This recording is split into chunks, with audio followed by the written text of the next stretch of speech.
So as a runner, do you really need multiple shoes? Well, research shows that different shoes are going to load your lower limb structures completely differently, and by loading them differently, it's going to decrease your chance of injury.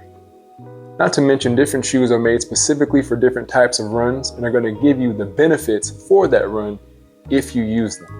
So let's get into the shoe rotation that I'm using to build for the Long Beach Marathon.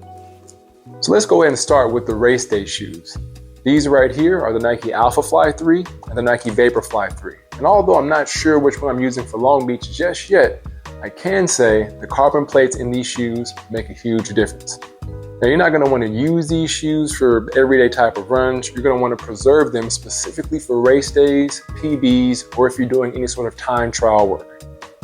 Next, we have the Tempo trainers. This right here is the Nike Tempo Next Percent, and I got them in 2 different colors because I love this shoe so much. Anytime you're doing any sort of speed work, track work, intervals, sustained tempo runs, you're going to want a dedicated shoe made specifically to handle those types of speeds.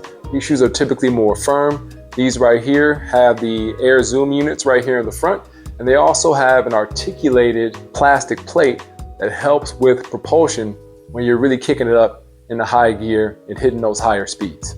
Now next we have our daily trainers, which are good for just about everything under 12 miles. And we have the Nike Pegasus 41 and the Adizero SL2. Now daily trainers are good at just about everything, but not really great at any particular type of run. And by that I mean, I ran at paces that are well over 8.5 minutes in these shoes, and also as fast as under 6-minute miles. And while they don't particularly shine at any given run, they do work for just about any type of run you can throw at them, and they're the most durable. Lastly, the long run.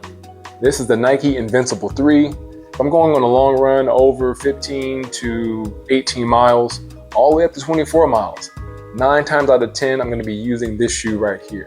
Why? Because they have this really thick and cushy and supportive stack of foam that's really good for logging longer time on feet. It's going to keep you comfortable when you're really pushing past the 2-hour mark, 2.5-hour mark, even up to and past 3 hours on those long runs. And that's it. That's my shoe rotation as I build for the Long Beach Marathon. And all these shoes combined help me hit mileage of anywhere between 80 to 110 miles per week without getting injured. What's your shoe rotation look like?